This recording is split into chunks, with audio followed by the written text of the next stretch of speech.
Сәлем достар, каналға қош келдіңіздер. Бушидоның кезіндегі танымалдылығы қазіргі UFC мен тең болды деуге болады. Бала кезімізде демалыс күндері болатын жекпе-жектерді сағына күтуші едік. Сонымен, бушидо бұл шоу ма әлде шын жекпе-жек па? Бүгінгі шығарылымда талдайтын боламыз. Жалпы бушидоның жекпе-жектері 91 жылдан 95 жылға дейін өтті. Бірақ бізде 2000 жылдардың басында көрсете бастады. Еуропалық көрерменге бейімделген жапон шоуының телевизиялық атауы бушидо деп аталды. Яғни жапон тілінен аударғанда жауынгердің жолы. Промоушенның негізін қалаушылар американдық балуан Лу Тез және жергілікті әйгілі спортшы Набухико Такада болды. Бушидо классикалық рестлингтен өзгеше етіп ұйымдастырылды. Жапондық жекпе-жекте ашық сценарийлар болған жоқ, ал жеңімпаз төрешінің шешімі арқылы анықталды. Рестлингтен айырмашылығы бушидода нақты ережелер болды. Яғни арқандардан секіріп, басына орындықтар сындыру деген түсінік жоқ. Ережелерге келетін болсақ, жұдырықтасуға тыйым салынады. Тек ашық алақанмен соққы жасау. Басқа шынтақпен соққы жасауға, жерде жатқан қарсыласын тебуге тыйым салынады. Бушидода кикбоксинг, дзюдо, карате сияқты спорт түрлері араласқан. Ауыр соққылардан жарақат алған спортшылар да болды. Жапондық Тацуо Накананың мұрнының сынғаны бушидоның символына айналған болатын. Жекпе-жектер 15 минуттан 60 минутқа дейін созылды. Әсіресе жұптық жарыстар ерекше әсерлі өтті. Рингте бірге-бір шайқастың кезінде шаршап немесе жарақат алса, олар кез келген уақытта екінші спортшыға қолын тигізіп, эстафетаны тапсырып ауысып отырды. Бушидо турнирлері Жапонияның барлық ірі қалаларында өтті. Ірі іс-шараларға 50 мыңнан астам көрермен жиналып отырды. Ал Токиодағы 60-шы жылдары олимпиадалық жарыстар үшін салынған Будокан аренасы ешқашан 10 мыңнан аз адам жинамаған болатын. Билеттер үшін кезектер бірнеше жүз метрге дейін жетті. Бушидода классикаға айналған бірнеше қарсыласулар болды. Жапондықтардың өз арасындағы жекпе-жектер, батыс пен шығыстың қақтығысы, яғни Америка мен жапондықтар, және ресейліктер мен американдықтардың жекпе-жектері.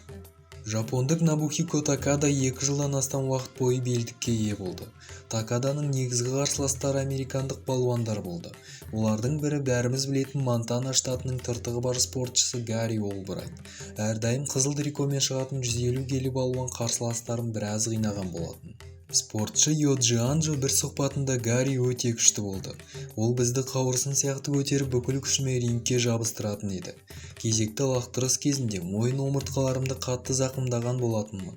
Менің ойымша, ол қатты күш салып залда жаттығатын адамға ұқсамайды. Олбрайтта табиғи күш деген болатын. Жапондық ұйымдастырушылар ресейліктерге нақты шарт қойды. Олар КСРО немесе одақтың елтаңбасы бар трикомен күресуге міндетті болды. ақш-тың Ресейге қарсы жұптық жекпе-жегі нағыз қырылысқа айналды.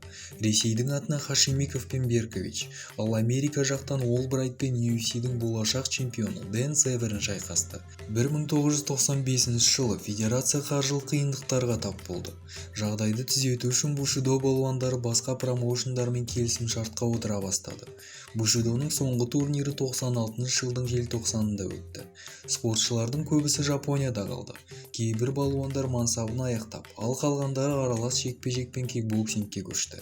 Бұл спортшылар қазір қайда деген сұрақ туады. Набухико Такада 97 жыл ММА-де дебют жасап, бірінші Pride турнирінің қатысушысы болды.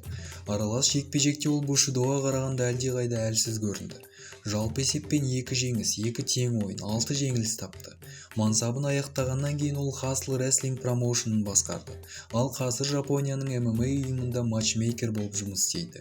Гарри Олбрайт. Ол Жапан Pro Wrestling ойынына ауысып, жұптық матчтарда 2 рет чемпион атанды. 2000 жылдың басында Гарри Пенсильваниядағы рестлинг шоуы кезінде есінен танып қалды. Балуанның жүрегі тоқтап, рингте қайтыс болды. Йоджи Анджо өзін кикбоксинг пен ММА-де сынап көрді. Зебралы трико киген жігіт аралас жекпе-жектегі 6 кездесуінің 6-ауында да жеңіліс тапты. Кейін UFC-ге шығып тағы 3 рет жеңілді. Осымен қою керек шығар деп, мансабын 2015 жылы 46 жасында аяқтады. Ал кейін Такадаға рестлинг промоушенын басқаруға көмектесумен айналысты. Виктор Зангиев. Әлі күнге дейін барлық Street Fighter ойынның жанкүйерлеріне жақсы таныс. Қазіргі таңда ол Мәскеуде тұрып, жас еркін күрес балуандарын жаттықтыруда. Бүгінге айтарым осы. Ал сіздер каналға тіркеліп кетуді ұмытпаңыздар. Келесі кездескенше.